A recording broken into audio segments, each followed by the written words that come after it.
Quedó flotando ahí, ¿qué está haciendo el movimiento obrero en medio de esta crisis? Bueno, nada mejor que uno de los dirigentes que está en la cocina y que no solamente de la crisis del gobierno, sino de lo que va a ser la reunificación de la CGT, así que le damos la bienvenida a Sergio Sacia, dirigente de la Unión Ferroviaria, y de uno de los sectores que se incorporaría a la Central Obrera a partir del 11 de noviembre.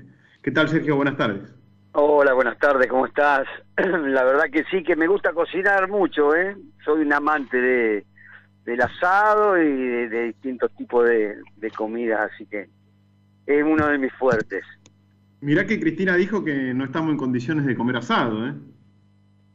No, pero sí, como no vamos a estar en condiciones de cualquier motivo, con cualquier almuerzo o cena, no importa la comida, pero un encuentro para debatir temas, hablar de la realidad, hablar de política, de fútbol, es importante. Lo importante es reunirse, juntarse y establecer acuerdos para, de acuerdo a las responsabilidades que tenemos, poder trabajar en esa dirección, ¿no? En concretar los objetivos. A ver, se dice mucho que los dirigentes sindicales tienen un termómetro especial, ¿no? Un termómetro social especial.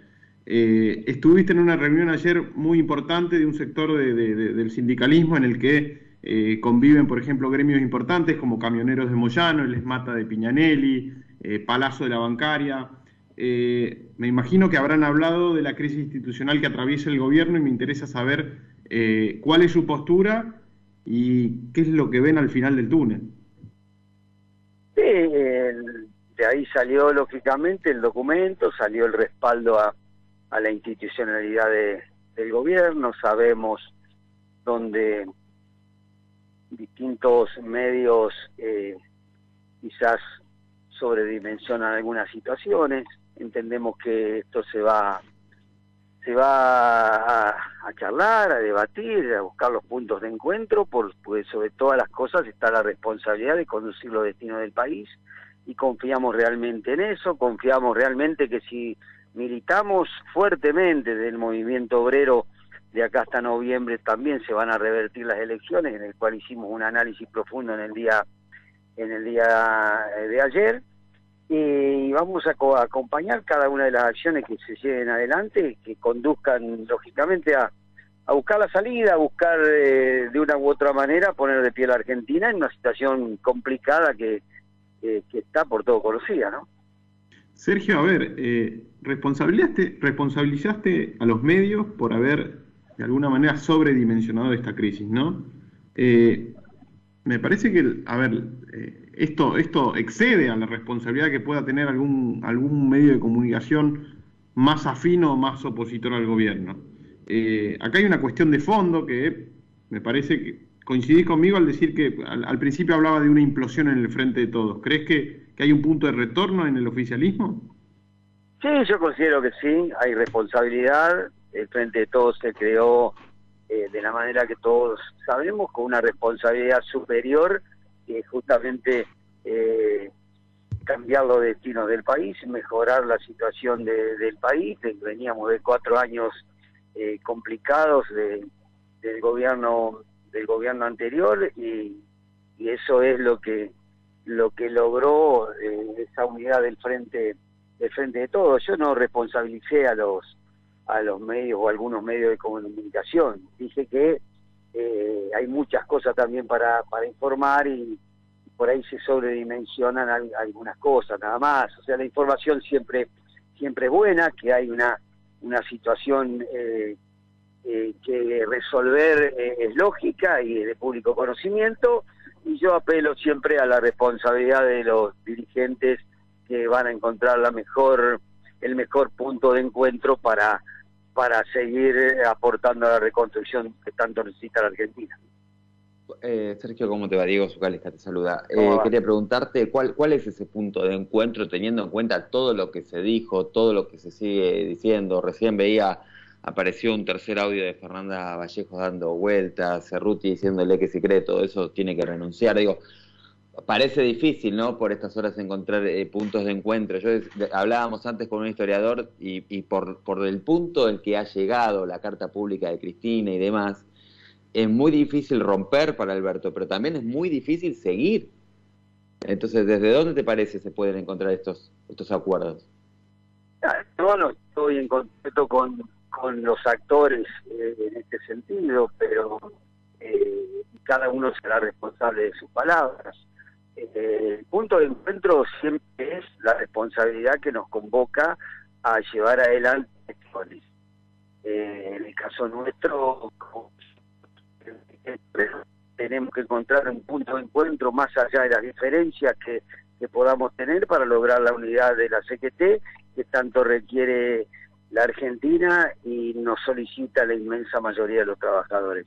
En este caso también el punto de encuentro es la responsabilidad que tiene el gobierno, electo legítimamente por el voto popular, y en ese sentido Sergio, yo no sé si te estás moviendo, pero hay algún temita ahí. Si te estás moviendo, te pedimos por favor si te podés quedar en algún lugar, porque tenemos algún tema de señal. De todos modos, se entendió lo que decías. Quería aprovechar que estás acá para consultarte también por un proyecto de ley que anda dando vueltas. Lustó, bueno, está tras él, que tiene que ver con modificar la ley de contrato de trabajo en cuanto a lo que es la indemnización, ¿no? Crear un fondo indemnizatorio y que con eso se cortó, me dicen. Bueno, vamos a intentar reconectar con Sergio Sacia, quien estaba del otro lado charlando con nosotros, en este caso a propósito de un proyecto. Veníamos hablando en esta línea, Nico, de esto empezaba a dar vueltas, porque efectivamente, más allá de la oposición que ya se dijo desde los sectores que nuclean a los trabajadores, hay respecto de un proyecto de estas características, ya dijeron que van a salir a la calle y demás, la realidad, ahí está conectado Sergio Sacia. Bueno, te preguntaba, Sergio, respecto a este proyecto que ya empieza a dar vueltas en el Congreso Nacional para modificar la ley de contrato de trabajo, en particular en lo que hace a las indemnizaciones, ¿no? El famoso fondo indemnizatorio, del cual, bueno, ante un despido cobraría de ahí la indemnización del trabajador. Quería preguntarte, ya sé que están en oposición, ya se han manifestado desde los sectores que nuclean a los trabajadores, pero también hay una realidad que tiene que ver con una situación que la ley tal y como está actualmente, cada vez deja dentro de ese paraguas a menos trabajadores, porque cada vez hay más monotributistas dando vuelta, porque cada vez hay menos empleados en relación de dependencia, porque cada vez hay menos gente efectivamente bajo el paraguas de la ley laboral. Digo, ¿cómo solucionamos eso? Digo, entiendo la postura de ustedes, pero también entiendo una situación de hecho, que es que la ley, la verdad que queda vetusta, está vieja evidentemente, no sirve para el trabajo. Lo que pasa es que siempre se busca cortar el hilo por lo más delgado y siempre todo apunta al trabajador y al costo laboral que algunos dicen que lo pronuncian de esa manera. Nosotros lógicamente que nos oponemos terminantemente a eso, lo tratará el Congreso de la manera que tenga que tratarlo, pero entendemos que la Argentina necesita un proyecto, una agenda que nos conduzca a la generación de empleo, al fortalecimiento de la industria nacional, a ver de qué manera, como se está haciendo en algunos sectores, sustituimos las importaciones justamente para que haya más producción en la Argentina, de qué manera generamos más empleo haciendo inversiones, por ejemplo, como se están haciendo en el sistema ferroviario, de qué manera le damos valor agregado a ciertos productos que se exportan y que tranquilamente se podría hacer eso acá en la Argentina. O sea, políticas que conduzcan a la generación de empleo genuino, real, en blanco, registrado, y que eso es lo que necesita la Argentina, y eso es lo que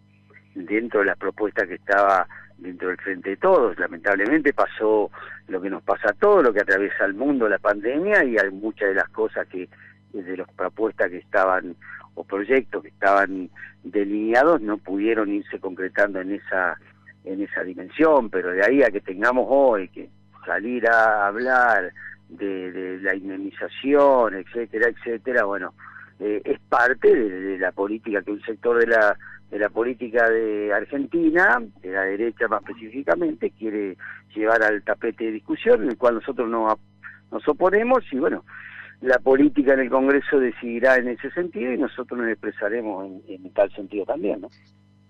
Sergio, el tema este de la reforma laboral, por decirlo ampliamente, ¿puede llegar a traer divisiones en este nuevo proceso de reunificación que atraviesa la CGT? Lo digo por lo siguiente, porque está muy nítido un sector mayoritario que rechaza el proyecto, que rechaza cualquier cambio, pero no está tan claro en otro sector que es influyente en todo lo que tiene que ver con la vida interna de la CGT, y me refiero a los gremios de los grandes servicios, a los denominados los gordos, ¿no? Incluso, a ver, un integrante de uno de esos sectores en su gremio tiene este fondo de desempleo, por ejemplo en el caso de la UOCRA, ¿no? O sea, ¿puede llegar a generar grietas en este proceso de reunificación el debate sobre una reforma laboral? Lo que pasa es que se toma muy livianamente el título. Nosotros la reforma laboral, tomada como reforma laboral amplia de la ley, lógicamente que nos oponemos. Ahora, lo que es la reforma en la adaptación y actualización de por ejemplo, los convenios colectivos de trabajo, muchos sindicatos lo estamos haciendo. De hecho, desde la Unión Ferroviaria lo venimos haciendo cada 2 años, porque entendemos que hay que ir adaptándose a las nuevas tecnologías, a la tecnificación, a todo lo que implica todo este avance tecnológico, la robótica, etcétera, y que uno tiene que ayornarse, lógicamente, sin flexibilizar el trabajo, sin generar pérdida de empleo, reconvirtiendo trabajadores a través de la formación y la capacitación. Eso forma parte de una reforma o actualización de los convenios colectivos de trabajo, que si uno lo toma en el mapa general de lo que se plantea livianamente una reforma laboral, esto forma parte de una actualización de las convenciones colectivas de trabajo. Bajo esa concepción, yo creo que tomar el tema seriamente, de debatir este tipo de cosas, ya te digo, varios sindicatos lo estamos haciendo. Ahora, si los títulos son indemnización no, esto no, y bueno, lógicamente que después el trabajador no va a tener más licencia por vacaciones, no va a tener más distintos beneficios que legítimamente están reglados por la ley de contrato de trabajo o por los convenios colectivos de trabajo, que son superiores a lo que dice la ley, ¿no? Sergio, de mi parte la última, ¿no? Digo, en esta cosa de ser y parecer, que es algo que también se vio en la pandemia con la foto de Alberto y demás. Hay un tema, ¿no? Que es que el Estado es uno de los principales contratadores de personal en negro, ¿no? De manera irregular. Y desde ahí, entonces, exigirle a la AFIP, nos decía el otro día una abogada laboralista, la AFIP mismo tiene un montón de personas contratadas bajo la forma del monotributo. Para lo cual es muy difícil exigirle a un privado que contrate personal conforme a todas las exigencias que establece la ley. Entonces, ahí tenemos una encerrona. Sí, hay que trabajar fuertemente en eso. Hay que trabajar justamente en distintas normativas, hay que trabajar en serio en una mesa tripartita en donde se debatan este tipo de temas. Ahora se va a hacer la convocatoria al Consejo del Salario para ver cómo se modifica el mínimo vital y móvil. Yo creo que en esta circunstancia, en esta situación que tiene la Argentina, el Consejo del Salario debería funcionar permanentemente, porque no para tratar solamente el mínimo vital y móvil. Ahí hay distintas comisiones donde se trata el empleo, donde se trata la producción, etcétera, y esos son los ámbitos en donde el sector empresario, el sector del Estado, el gobierno y los sector de los trabajadores tenemos que comenzar a debatir a través del análisis, ciertas propuestas en ese sentido para ir saliendo de esta situación que en la realidad hay mucho trabajo no registrado, y ahí donde tenemos que trabajar todos en esa línea para que estos sectores donde hay mucha precarización también laboral vayan convirtiéndose en trabajo registrado, trabajo convencionado, etcétera, ¿no? Yo creo que falta ese trabajo constante que se deben hacer desde los distintos sectores que forman parte del mundo laboral, ¿no? Sergio, nos quedamos sin tiempo, la última cortita y casi monosilábica. El 11 de noviembre, ¿Moyano está dentro de la CGT o fuera? Y yo puedo hablar por Sacia. Yo lo que creo es que todos vamos a confluir, intentamos confluir en una unidad que tiene que ser real, una CGT fuerte, unida, representativa, federal, con una propuesta concreta de 5 o 6 ejes fundamentales que tienen que ser irrenunciables. Juntarnos no nos sirve solamente, tenemos que unirnos con una unidad de concepción y tiene que ser bajo esa premisa. Poner los nombres antes del debate, que es lo que decidimos ayer justamente, proponer y está en el documento, esa es la consigna que nosotros conseguimos, la unidad que es tan necesaria para la Argentina y principalmente para el mundo del trabajo. Bien, Sergio, hablamos después del 11 de noviembre, volvemos a hablar sobre la CGT reunificada. Muchas gracias. Muchas gracias a ustedes. Un abrazo. Y ya no tenemos más tiempo, simplemente resta cerrar, agradecerle a Facu Mozo en la operación.